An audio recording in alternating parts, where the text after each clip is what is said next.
Et c'est reparti pour cette arène. Donc 12x avec guerrier. On est à un partout, c'est donc la troisième partie. Et on a perdu la toute première partie de cette arène, ce qui est vraiment assez rare. On a pu se rattraper directement avec une gamme assez facile lors de la dernière vidéo. Et là on trouve un adversaire tout de suite pour cette troisième partie. Et ça sera un druide.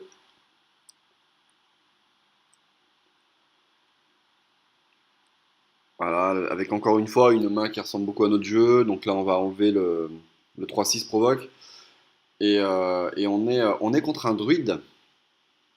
On est contre un druide, donc ça peut un petit peu changer notre décision, vu qu'il va pouvoir nous tuer donc la 2-1, donc on la garde pas. Et comme on n'a pas spécialement pour objectif de faire pièce 2-1 qu'on avait à gauche là, et ensuite faire ça, parce que c'est pas très très bon, parce qu'il va aussi pouvoir nous le tuer.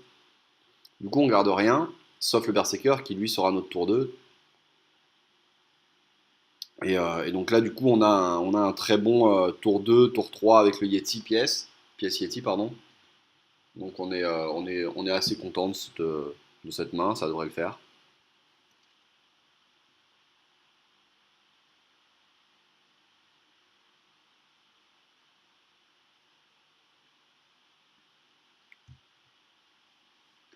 Notre adversaire change de carte.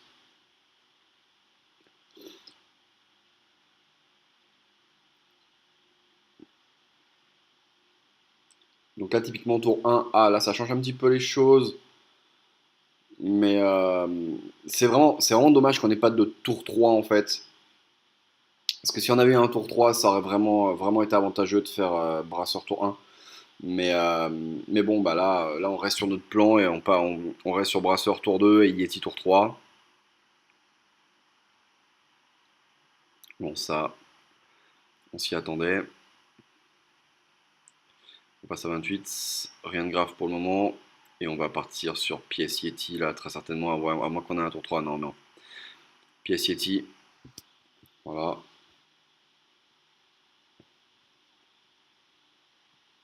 Et là, normalement, ça doit être assez compliqué pour lui de reprendre un peu l'avantage. Bon, il y a des cartes, hein, mais franchement, quand vous prenez un Yeti tour 3 comme ça avec la pièce, c'est toujours, toujours, toujours difficile. Il pioche une très très bonne carte, ce qui va lui permettre de pouvoir sauver sa 2-3. Nous là derrière, typiquement on va poser l'ingénieur et le berserker. On pose l'ingénieur en premier pour voir ce qu'on pioche. Ah bah, du coup on peut piocher, on peut poser la masseur de butin. Et je pense qu'il faut attaquer.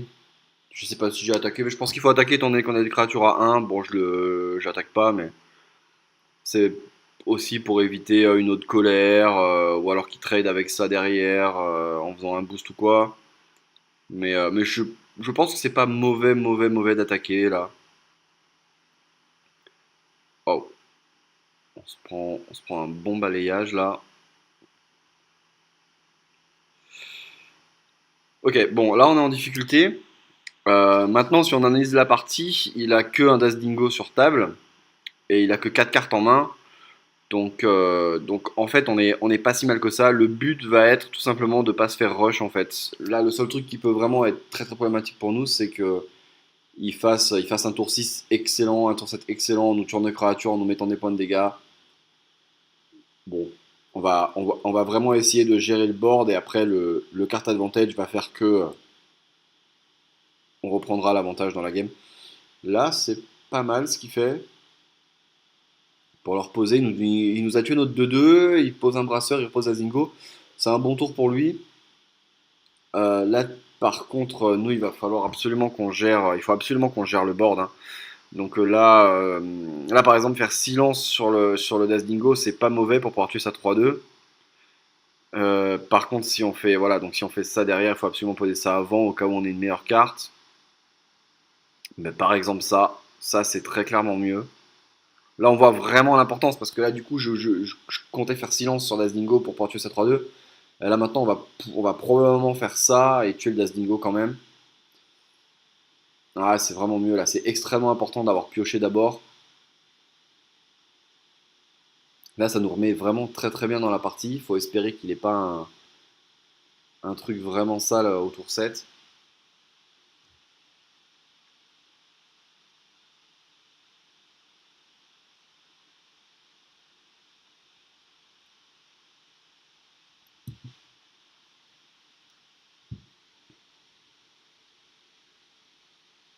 On va voir ça tout de suite. Abomination, ça peut être assez chiant quand on voit ce qu'on a sur le board. Bah d'ailleurs, on va devoir tout perdre, hein, je pense. On pourrait tenter de le silence. Est-ce que ça serait intéressant de le silence? Non. Non, non, c'est pas intéressant. Non, bah là, typiquement, on perd nos deux bêtes, je pense, sur la domination, sur l'abomination. C'est pas gênant. Oui, on trade les deux, voilà, je pense que j'ai ça. Après, derrière, c'est nous qui avons l'avantage de poser, donc allez, go, voilà, c'est pas gênant.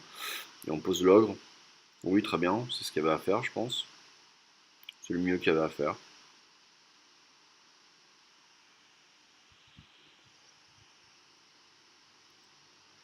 Donc là, voilà, c'est ce que je disais un petit peu, donc 3 tours plus tôt, hein, quand il avait le Das Dingo et qu'on n'avait rien, bon, c'était gênant uniquement s'il arrivait à nous rush. Voilà, maintenant, il a 4 cartes en main, on a l'avantage sur le board et on a 2 cartes en plus que lui. Bon, enfin là, typiquement, ça va être très très compliqué pour lui. Il a pas eu les cartes pour continuer la pression et donc du coup, on est clairement revenu. Voilà, ça va être un bon tour pour nous aussi. On va lui tuer. On va, on pose ça, on peut poser Berserker et ça, et trade. Là, on va tuer la 3-2, et ouais, donc là, on tue la 3-2, on pose ça, on tue la 4-5 avec l'ogre, et on attaque. Et on commence à faire les dégâts tout de suite. Ouais, non, là, ça va être difficile pour lui, là, vraiment. Ok, golem, pourquoi pas, il va nous tuer notre ogre. Ok, et un brise-sort, d'accord.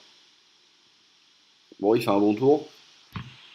Il fait un bon tour, mais bah, pour le moment ça suffit toujours pas pour vraiment inverser l'intendance.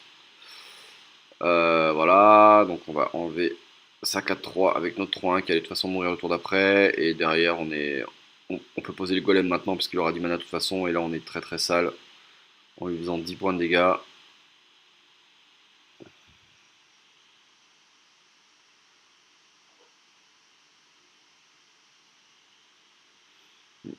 On ne devrait pas avoir de problème à gagner cette game. Même s'il pose un As Dingo qui est assez embêtant et un ogre magie, faudrait pas qu'il ait un sort. Ok, donc elle nous attaque, on va devoir se débarrasser de ça. Ben là, typiquement, on n'a pas envie de faire double trade. Bon, on peut faire commissaire tourbillon là pour avoir à tuer Dazingo qu'avec la 4-2, voilà, qui sera même 4-1. Oui, je pense que là c'est bon, on peut faire ça, oui. Bon, on pioche la Reaper, ce qui sera un petit peu un peu. Bon voilà, il comprend que ça sert plus à rien de continuer de toute façon. Bon, et ben donc cette partie aura pas été très très difficile. On passe à 2-1, ça, voilà, et allez on continue.